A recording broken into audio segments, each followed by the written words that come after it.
ఇప్పుడు లోపల జరిగింది మీకు తెలుసునా? అసలు చర్చనే జరగాలి లోపల. భారతీయ జనతా పార్టీ ఇవాళ జరిగినట్టు సమావేశ వివరాలన్నీ కూడా రాష్ట్ర అధ్యక్షులు కిషన్ రెడ్డి గారు ఎవరొకరు బాధ్యత పేపుతారు. జరిగిన విషయాలన్నీ కూడా వాళ్ళు మీడియాకు స్పష్టం చేసే ప్రయత్నం చేస్తారు. ఆ బాధ్యత నాది కాదు. ఈరోజు భారతీయ జనతా పార్టీ ఏ సమావేశం నిర్వహించినా కూడా రాబోయే రోజుల్లో పార్టీని ఏ విధంగా ముందు తీసుకుపోవాలి, పార్లమెంట్ ఎన్నికల్లో భారతీయ జనతా పార్టీ అత్యధిక స్థానాలు ఏ విధంగా గెలిపించుకోవాలని చర్చ జరుగుతుంది తప్ప వేరే విషయాల గురించి చర్చ జరగదు. దాంతో ఆ విషయాలు చర్చించి మేము టైం వేస్ట్ చేసుకోము. బట్ ఏం చర్చ జరిగింది ఏదైనా విషయాలు ఆల్రెడీ ఎవరికొరు బాధ్యత స్పోక్స్ పర్సన్సా, రాష్ట్ర ప్రధాన కార్యదర్శుల, సీనియర్ నాయకులు ఎవరికొరికి బాధ్యత అప్పచెప్తారు, వాళ్ళు చెప్పే ప్రయత్నం చేస్తారు.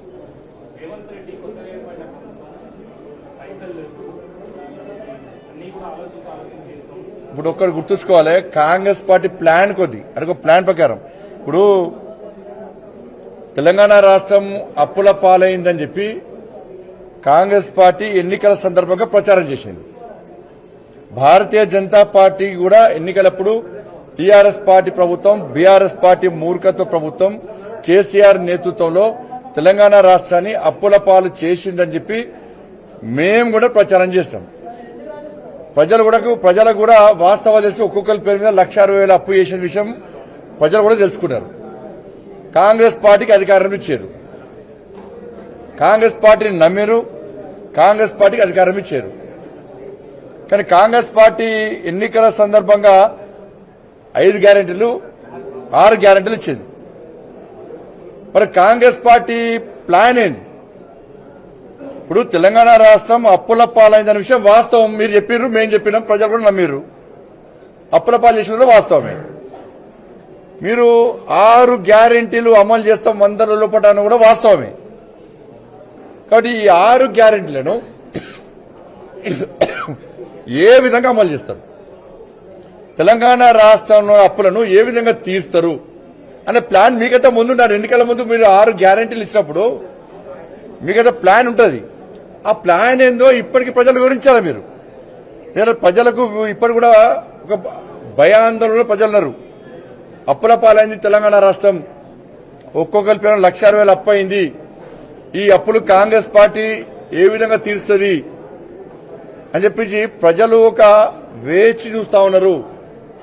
దాన్ని పట్టించుకోకుండా కాంగ్రెస్ పార్టీ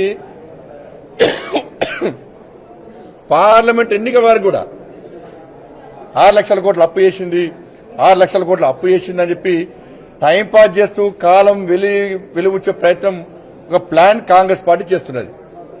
కానీ ప్రజలు కాంగ్రెస్ పార్టీ యొక్క ప్లాన్ గుర్తిస్తున్నారు. కానీ కాంగ్రెస్ పార్టీ ప్రజల విశ్వాసం చూరగొండాలంటే ఇప్పటికైనా కూడా మీ ప్లాన్ ఏంది? 6 లక్షల కోట్ల అప్పును ఏ విధంగా తీరుస్తారు? ఈ 6 గ్యారెంటీలను 100 రోజుల్లో ఏ విధంగా అమలు చేస్తారో మీరు చెప్పాలి. ఇది చెప్తేనే ప్రజలకు మీద విశ్వాసం ఏర్పడుతుంది. మళ్ళీ ఇదే 6 లక్షల కోట్ల అప్పు చేసింది అని చెప్పి మళ్ళీ పోయినసారికి బీఆర్ఎస్ పార్టీ ఫస్ట్ టైం గెలిచాం మేము. కొత్త గెలిచినప్పుడు తెలంగాణ రాష్ట్రం ధనిక రాష్ట్రం, అప్పుడు కొత్త గెలిచాం, మా తెలంగాణ రాష్ట్రం మేము కనీసం సంధానించుకోదా అన్నారు. ఇప్పుడు కాంగ్రెస్ పార్టీ కూడా మళ్ళీ ఈ 2 సంవత్సరం టైంపాస్ చేసి అరే మొన్ననే కొత్తగా ఏర్పడ్డది సంధానించుకోద్దా అని చెప్పే ప్రయత్నం చేస్తే మాత్రం ప్రజలు విశ్వసించారు. మీదొక జాతీయ పార్టీ, గతంలో ఈ రాష్ట్రాన్ని పాలించినటువంటి అనుభవం ఉన్న మీకు, దేశాన్ని పాలించే అనుభవం ఉన్నది. కాబట్టి అనుభవజ్ఞానం మీరు 6 లక్షల కోట్లు అప్పు చేసినప్పుడు అప్పులు ఏ విధంగా తీరుస్తారు, 6 గ్యారెంటీలు ఏ విధంగా అమలు చేస్తారు, మీకు ప్లాన్ ఉంటుంది. ఆ ప్లాన్ ప్రజలకు వివరించి ప్రజల లోపల భరోసా విశ్వాసం నింపాల్సిన బాధ్యత ఉంది. నేను ఒకటే చెప్తున్నా ఇవాళ, సరే పైసలు ఖర్చు లేని పని మీరు చేయాలి. ఫస్ట్ పైసలు ఖర్చున్నదేమో అప్పులు అంటున్నారు. అప్పుల పాలైంది దాంతో నష్టం జరుగుతుంది మనకి. అప్పులు ఏ విధంగా తీరుస్తారో మీరు చెప్తే పెట్టుబడులు వస్తాయి. అప్పులు ఏ విధంగా తీరుస్తారో మీ ప్లాన్ బహిరంగపరిస్తే పెట్టుబడులు వస్తాయి, ప్రజలకు ఒక భరోసా విశ్వాసం ఏర్పడుతుంది. పోనీ అప్పులు పక్కకు పెట్టి అప్పులు కానీ ఖర్చు లేని పనులు చేస్తున్నారంటే అది చేస్తలేరు. ఇవాళ మీరు ఒక 5 డిమాండ్లు మేము చేస్తున్నాం. మేము అడుగుతున్నాం రాష్ట్ర ప్రభుత్వాన్ని, రాష్ట్ర ముఖ్యమంత్రి గారిని.